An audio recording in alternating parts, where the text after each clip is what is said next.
Once again then, on the Q43 phase 4, I have just added 50 milliliters of Strangelove solution to the neutral serum.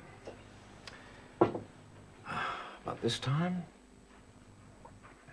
I'm going to leave it for over an hour before analyzing chemical reaction. Meanwhile, I'm taking a look again at the cells.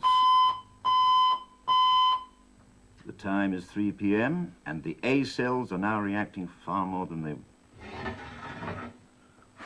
Well, surprise, surprise. But don't worry, your little secret is safe with me. Oh, what do you want a Band-Aid for? Haven't you got any of your own?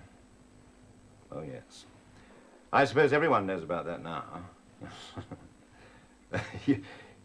You're not going to shoot that thing, are you? Are you? Yes. You are.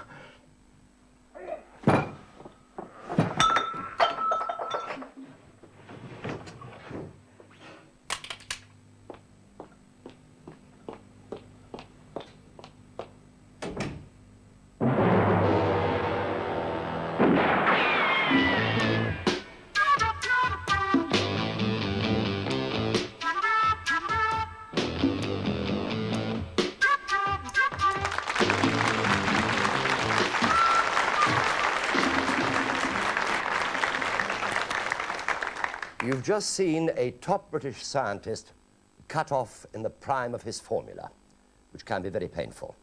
Now, the challenge for you is to work out who murdered Professor Mears, which is a bit difficult at this stage because you haven't seen anybody else. But did you keep your ears open? In a moment, we'll show you the full investigation. But to start with, let's meet the panel who are going to watch with you and then cross-examine the suspects. First, a beautiful young lady who just popped out of Robin's nest to join us for a bit, Tessa Wyatt.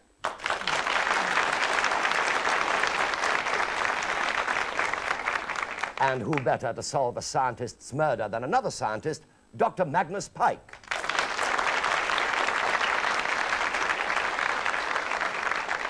Next, an actor, disc jockey, and excellent TV chairman, so I'm going to watch him very closely, Michael Aspel.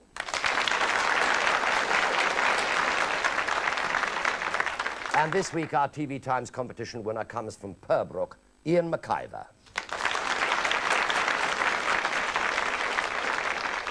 Now, I must remind you not to believe everything that you see or hear, because whoever is the guilty is bound to lie. I'll give you one clue, however. There are two clues. So now, back to the lab where Lucy Howe of security is trying to find out who done it. And I'll bet you'll find out in the next 20 minutes, because I've read the script. Now then, from the angle that we found the body, we can assume that Professor Mears was working here. Do we have to stand here and listen to this? I'm afraid so, Professor Wilkins, until Special Branch get here. But why us? Because when the shot was fired, I was in the security building. Since then, nobody has left this building, and as you four are the only ones here, one can assume... that one of us is responsible. Exactly. It's very plausible. And as head of security, she is within her rights, Gary. All right. But as I was with Miss Breeze at the time, I don't see how I can help. Oh, you never know your luck, Professor. Or mine either, for that matter. When the murder was committed, Professor Mears' portable tape recorder was on, throughout. Exactly luck, Mrs. Howe. We all use tapes when we're working. Saves making notes. Oh, yes, I can see that you're wearing them, Professor. But that doesn't mean to say anybody knows that they're on. Mr. Locke, would a pharmaceutical rep know about these tapes? Well, I certainly didn't know. Anyway, why would I want to kill off a customer? I think I can help there. I was Professor Mears' assistant. You were hoping to sell a large consignment for the L241 experiment, right? Right, but I failed to... And last week you were told that the department had abandoned the project, so you'd lost your order, right? Right. So you came back here today to try and convince them again. Well, that's not unnatural. I'm a good salesman. But a bad gambler. The professor told me you were in deep, very deep. So? So, with Mears dead, I will become head of department. And as the L241 is my experiment, gives you a motive for killing a customer. Thank you, Professor Wilkins. My pleasure. For giving us your motive as well. I object. Oh, come, Emma. As assistant to a man who was standing in the way of your intended future, you also have a motive. I didn't know you two were close. Thank God we can keep some things from security. And as for me, I plead guilty. Guilty? To motive, Mr. Britton. The Q43 was my experiment. A medical breakthrough in the treatment of glandular viruses. But Professor Mears intended to give his name as head of department to my vaccine. Whereas now he won't be able to. I see. If I remember rightly from the tape, the professor was still working on the Q43. And probably the one or two side issues to be finalized, and he was willing to do a little work for all the glory. Dr. Breeze? He's right. He was not the most likable man. So, he was dropping your L241, Professor, so that he could concentrate the whole of the department's budget on the Q43. I don't know how Sherlock Holmes would have kept up with you. Thank you. By the way, who was Strangelove? On the tape, the professor mentions Strangelove's solution. It was his rather charming nickname for me. 10 years ago, an accident left me numb, indeed paralyzed from the waist down. Professor Mears seemed to think that my predicament reminded him of Peter Sellers' film portrayal. I'm sorry. There's no need for you to be. I'm quite used to it. Now, the murder was committed just after 3 p.m., according to the tape. And I can confirm that, as I heard the same automatic time strike of 3 in the next building just before I heard the shot. Dr. Breeze, what were you doing in those last few minutes? I was with Gary in the B lab next door, concentrating on the L241. How's it going, darling? Oh, so. If I could just get Mears to pay for one more transference, I think I could... Who am I fooling? There's no point in working on this. The whole project's being scrapped. Shelved, darling. And even that's not certain yet. I think the old man's overstepped the mark by putting his name on Dr. Stanley's vaccine. Sometimes I feel I could use that gun of his. And today is definitely... Gun? He keeps a gun in his first aid box, of all places. Has done for years. Top men should protect themselves, he said. A load of rubbish. Oh, it's funny, he never told me about it. Well, no one's supposed to know. He fell out one day when Gary Stanley and I were there. I was getting a plaster for him. What a strange mind. How's your finger, by the way? That's better, thank you. If it heals up, I wouldn't need another plaster. Good. Now, look, you get back to your notes and concentrate on the L241. I'll be back in a moment. Where are you going? If you must know, to the little lady's doctor's room. Oh.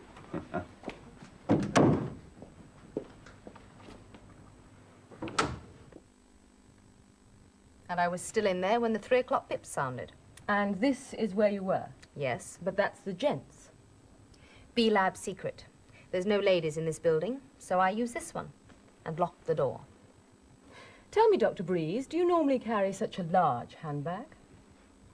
Sometimes. It's not a crime to take one's bag to the loo, is it? Sometimes. Like if you had a pair of high-heeled shoes in it, for instance. Well, I didn't. I thought you might say that. Ian, follow this passage around and see if you can get into A lab that way, will you, please? Okay. Excuse me. Mr. Locke? Yeah?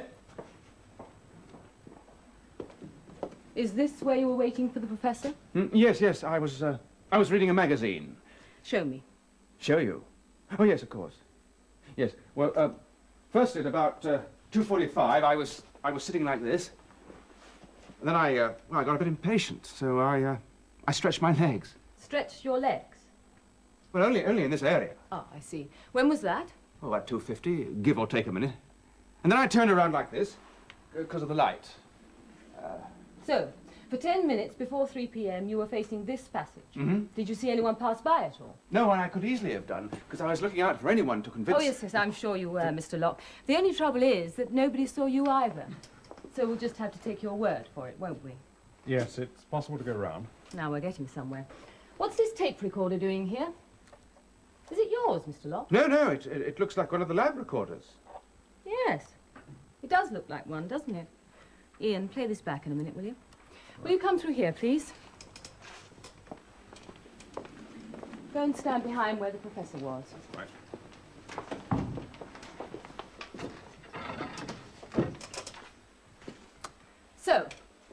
The murderer opens the first aid cabinet, which we heard on the tape, takes out the gun, and standing roughly here, shoots the professor, and then escapes through that door. And there's the funny part. Listen to this tape, everyone. You're not going to shoot that thing, are you? Are you? Yes, you are.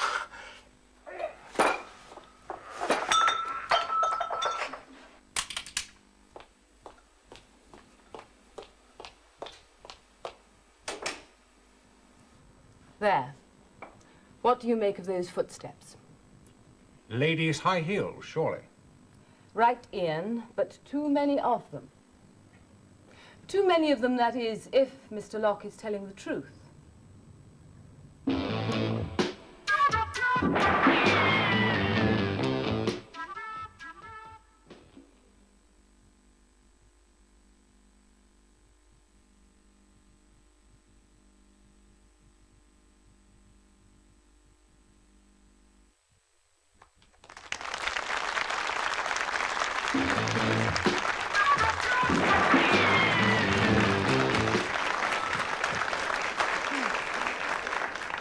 Welcome back to Whodunit. We're trying to find out who murdered Professor Mears when he was working on the Q43. Now, nobody knows what Q43 is, not even Magnus Pike. But we'll get him to analyze it in a minute, and then later on we can all analyze him. The rumor is that Q43 is something to do with glandular viruses, whatever they may be. So let's rejoin the investigation by the head of security, Mrs. Howe, who can look after my security at any time. Now, let's go back to where you all were before we found the body. I trust everyone has noticed that I am not wearing high-heeled shoes. Which must prove something, Dr. Breeze. Whereas you are. But I was wearing them in the next building. Ian, what did you find on that tape I gave you? It was blank. I thought so. Professor Wilkins, where were you at 3 o'clock? Where was I? I was in my lab, alone, as Emma had already gone to the powder room.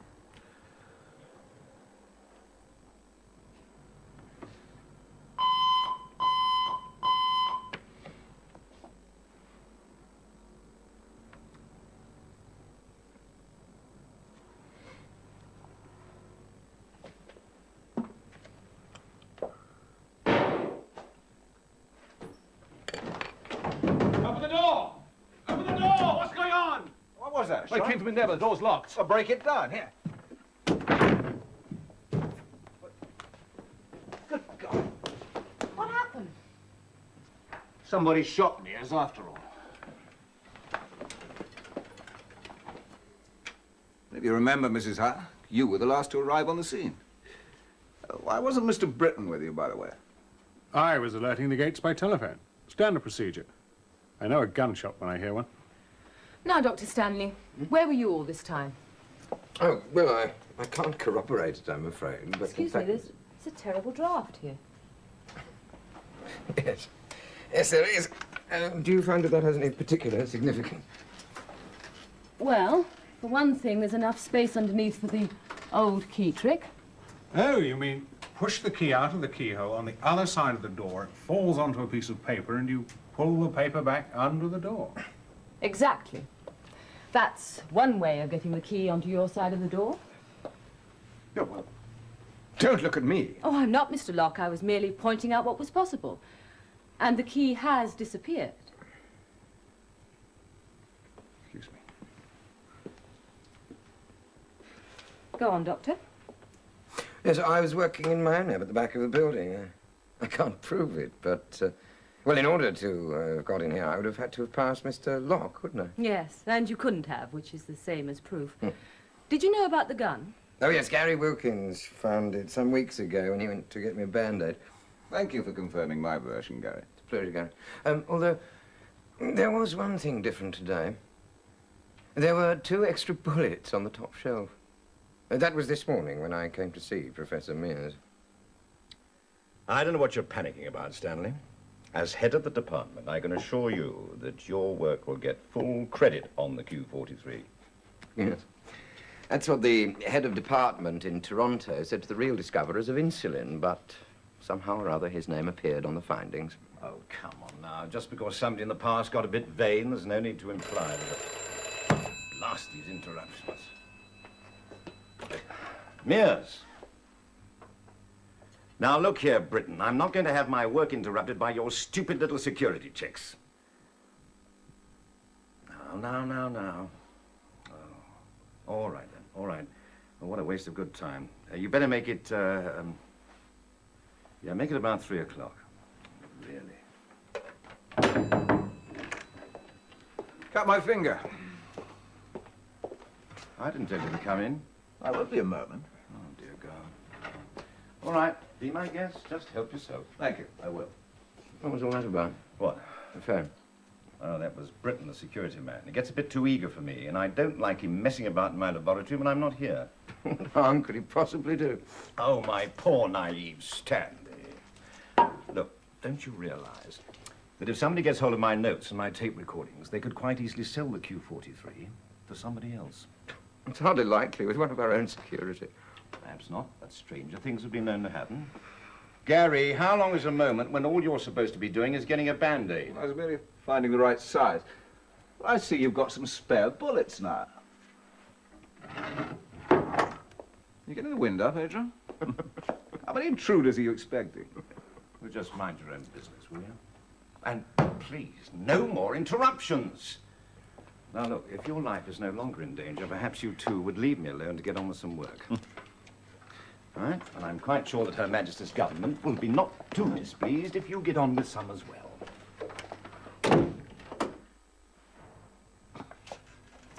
But I can only assume that after he locked the door, nobody else got in here. Thank you, Doctor. And you can confirm all that, can you, Professor? Absolutely. And they're still here. 2 bullets. And 3 still inside the gun. A strange thing to do. But who else, apart from Professor Mears, would leave bullets here? That we'll never know, Ian. Now that you've left your fingerprints all over them. By the way, where were you at 3 p.m.? Just about to come over here. I was a bit late.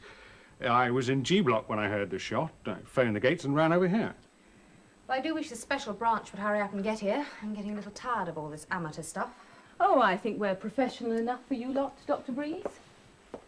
You see, the secret of knowing that a tape is recording everything is that you can leave what sounds you like on it.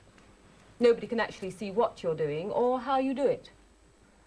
However, we'll leave it to the special branch to make their arrest. How come? It'll save us an extra trip to the station. It doesn't pay to do too much, Ian.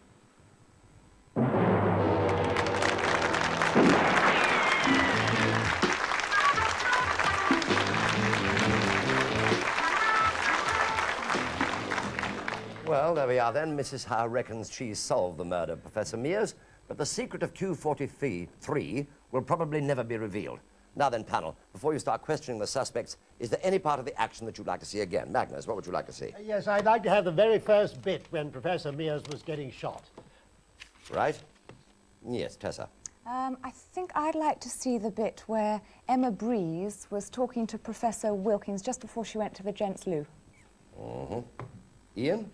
I'd like to see the part where Gary Stanley describes how he gained his injury. Right. And Michael? Well, I wanted to see the bit that Tessa just asked to see, so just to see if there are any other clues. The bit where James Locke was explaining how he spent the time in that waiting room. Shall be done. Good. Question time. 1 question each to start with. Magnus? To these chaps? You want Yeah, to those chaps over there. Yeah. Yes. I would like to ask Professor Wilkins how long he'd known Gary Stanley. Yes. Were you on an intimate, friendly terms with him? 5 years. 5 years. 5 years. Yeah, 5 years. Righto, I'll make a note of that. All the names will be quite clear to you. They're on the little chart in front of you. Yes. Tessa, question. Yes, I'd like to ask Dr. Gary Stanley. He suffers numbness, I believe, in his legs. Paralysis. Paralysis. Does that mean, is that the same as numbness? Well, yes. Yes. To So, be fair. I just wondered, because you agreed with Mrs. Howe when there was a draft under the door. I don't know if you can explain that at all. Well, I'm sorry, I don't quite understand what you mean. I felt a draft Yes, under the door. you felt a draft under the door. Yes. So well, presumably I you would spend a only lot of feel time- that in your feet. Well, air comes under a door where there's a draft, and when there's then only it half an rises. inch. I see. You see, and therefore one can feel cold air. I have my hands down here. Actually, my hands get very cold. I see. Okay, Yes, thank you very much. Ian. Yes, I'd like to ask Lucy Howe. The personalised tape recorders, are they traceable? How do you mean traceable? Well, normally with expensive pieces of equipment, if you take them into your personal charge, you are normally expected to sign for them. Oh, yes, indeed. So could you trace by the serial number of the tape recorder who it belonged to? Yes, indeed I could. Who did it belong to? I'm afraid I'm not allowed to divulge that. Sneaky. Sneaky. Ask a private question, you get a private answer. You can tell that this gentleman obviously worked for a government research establishment, which he in fact did. Yes, Michael. I love the way Tessa pretends she's confused and then she comes up with such perceptive stuff. I really am confused. Let me ask Emma Breeze. Now, you claim to be a fully qualified chemist, right? I do. You've got an aspirin. I've got a terrible headache. Well, a serious question, Mr. Wilkins, Professor Gary Wilkins. If, as you say, you kicked the door open, it didn't seem to be damaged to me. Well, it was damaged. There's a big chunk out of it. Really? Yeah. Didn't show in the later shots. And looking properly, it was damaged. Oh, that could explain it, yes. Well, of course, depending on what kind of lock it was. What kind of lock was it? A Yale? No, it was a mortise lock. A mortise lock. That's why I took a big chunk of the door out. Ah, yes. Ah, yes. I didn't notice the damage in the later reports. Never mind. Very swift kick. Yes? Yeah, the wood flew off. You didn't notice. I'll accept that. All right, we're ready for the first replay. This is yours, Magnus. You wanted to see the very beginning of the plot when Professor Mears was shot and all sorts of things seemed to fall on the floor. Or did they? Well, let's see it again. Surprise. Don't worry, your little secret is safe with me. Oh, what do you want a Band-Aid for? Haven't you got any of your own? Oh, yes. I suppose everyone knows about that now. You're not going to shoot that thing, are you? Are you? Yes. You are.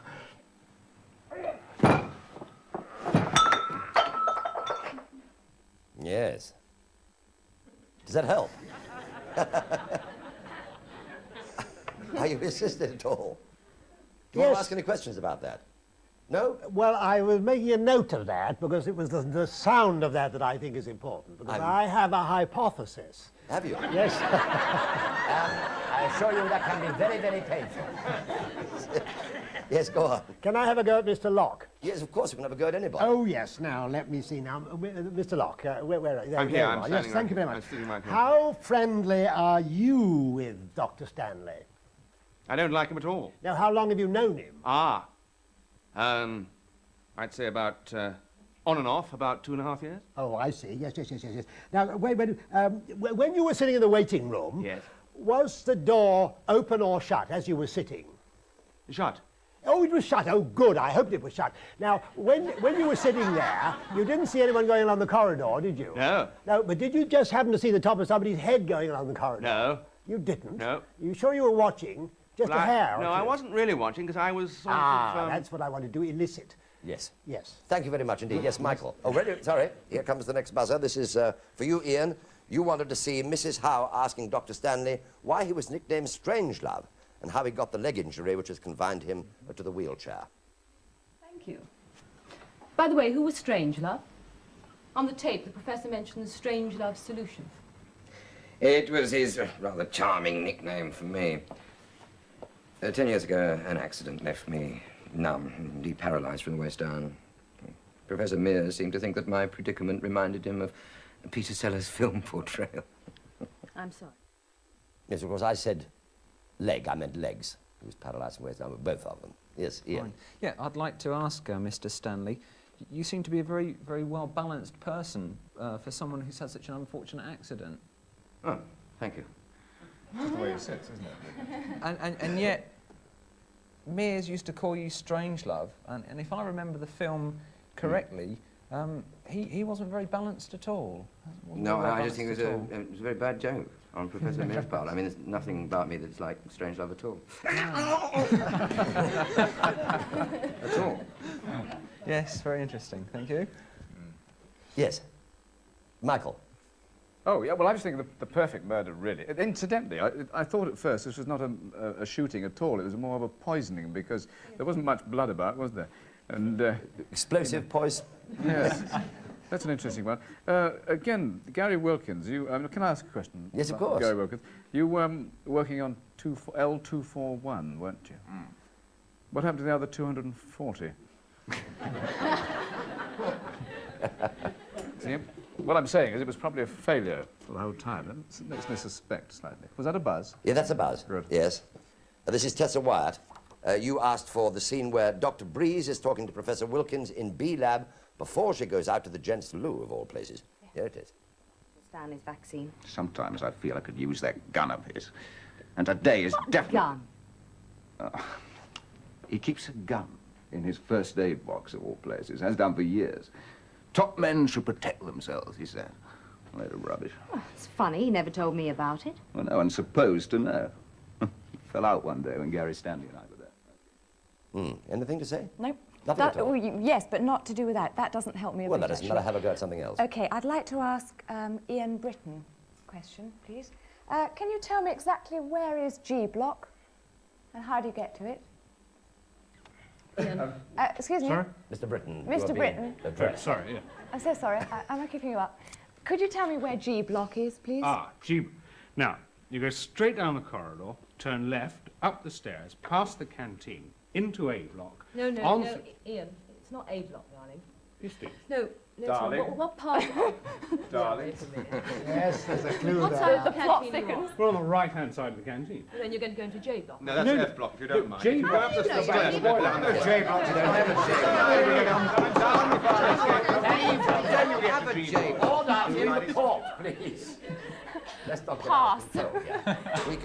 We can safely assume that they're not absolutely certain. There seems to be general confusion. If you really want to know, Michael, I will pass you that map. Would that help you at all? Magnus, would you like to pass that down? It was me that asked it. Yeah. Can you reach?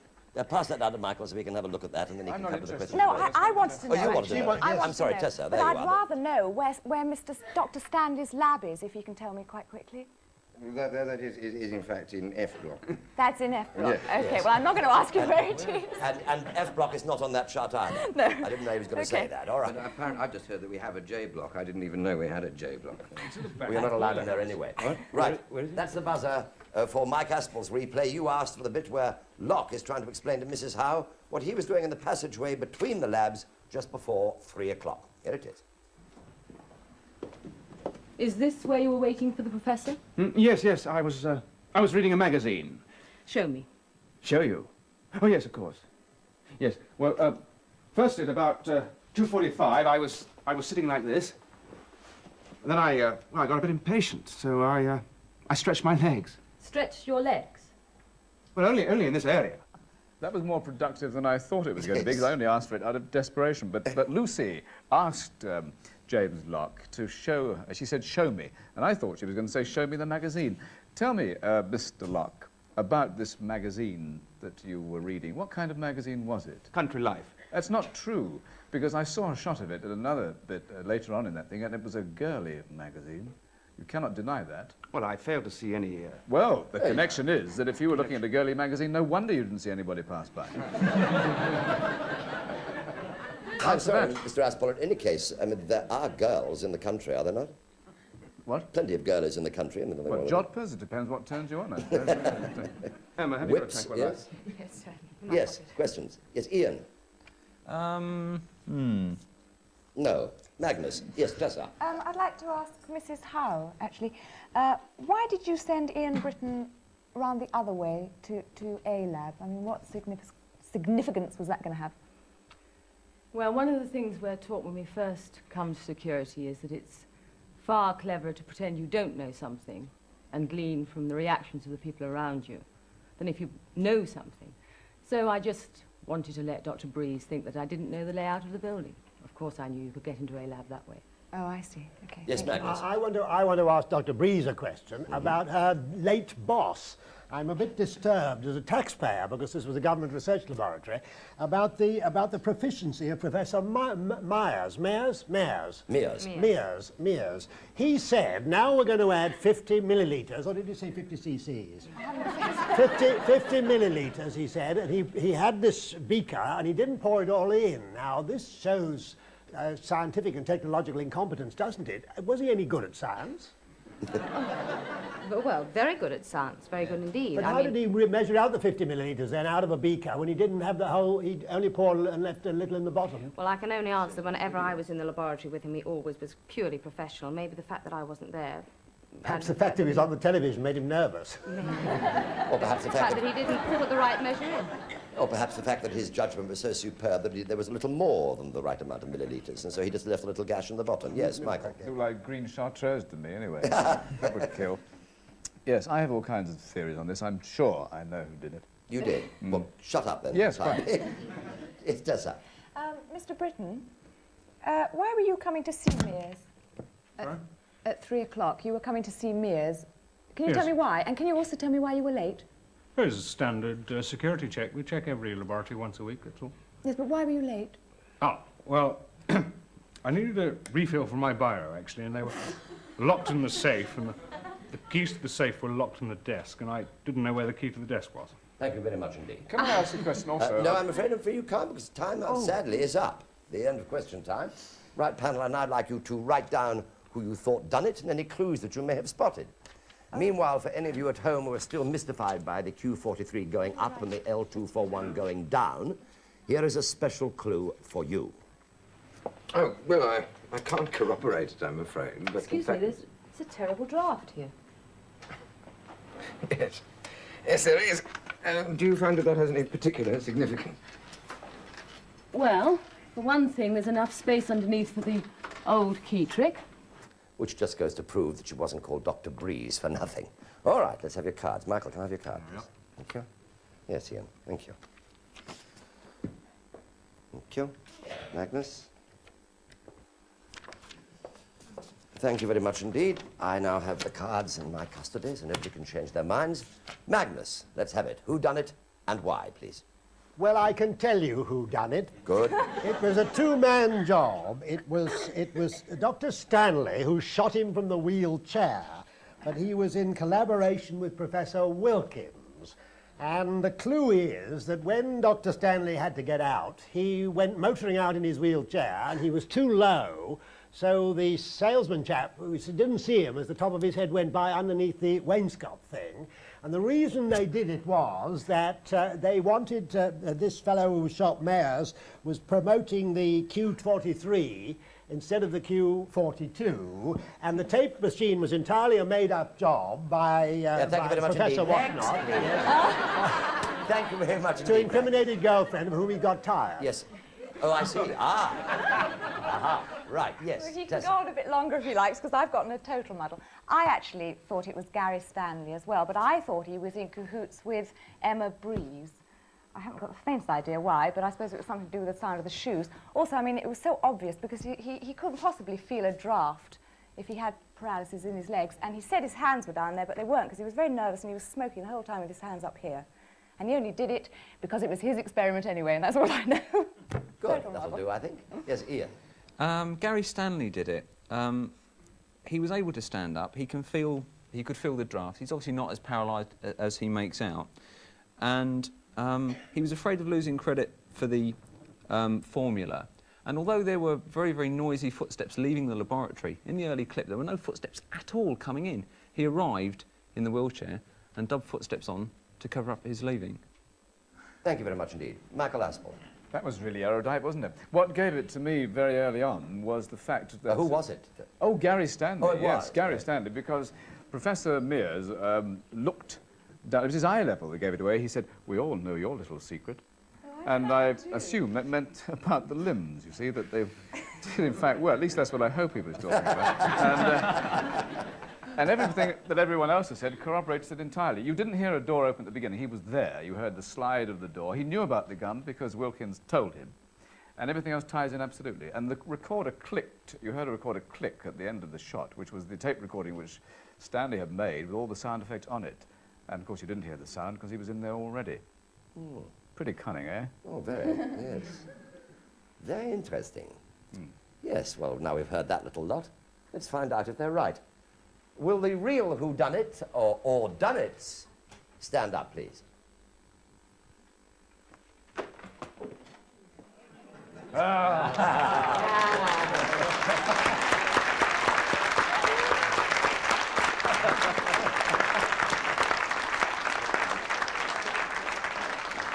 Well, congratulations, panel. Magnus, nearly there, but not quite. You got sidetracked by sex. Tessa, also nearly there. We really thought you were right on it over that question of the draft, but then you also got a bit sidetracked. Yes, I did. Ian dead right, Michael dead right. Michael, you can't win a prize, unfortunately, but Ian can, as he's our guest panelist. So you can have anything you like from the set later, as long as it isn't Tessa Wyatt.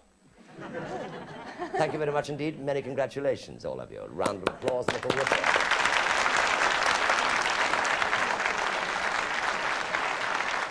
Now, for those of you that hadn't got it, here are the details. As we've said, Dr. Stanley arrived outside the back door to A-Lab before 2:40 and waited till 3 o'clock, which is why he wasn't seen by anybody else. He had pre-recorded some ladies' high-heeled footsteps on his tape recorder, and when he shot Mears, he played this back so that we heard the same footstep on Mears's tape. But the mistake, as Mrs. Howe noticed, was that there were too many steps. The murderer was only one pace from the door. And, of course, he wasn't as paralyzed as he claimed to be. Now, the two clues were that he agreed with Mrs. Howe that there was a draft from under the door, something that he wouldn't be able to if he was numb from the waist down. And secondly, how could he have known that there were 2 bullets on the first aid box shelf when Wilkins only said, "I see you've got some spare bullets"? You'd have only known there were 2 bullets if he could stand. Now, everybody else was telling the truth and provided us with the red herrings. Now, next week, we have a factory ballroom dancing competition during which the assistant accountant drops dead in midstream, which is why we call the story The Last Tango in Tooting. Or what Terry Wogan would call a case of gone dancing. So until the same time next week, it's good night from our panel and from our cast. And I think I ought to reveal now that Q43 is actually a man's deodorant. You slap it on all over and every weight boxers leave the room. Good night.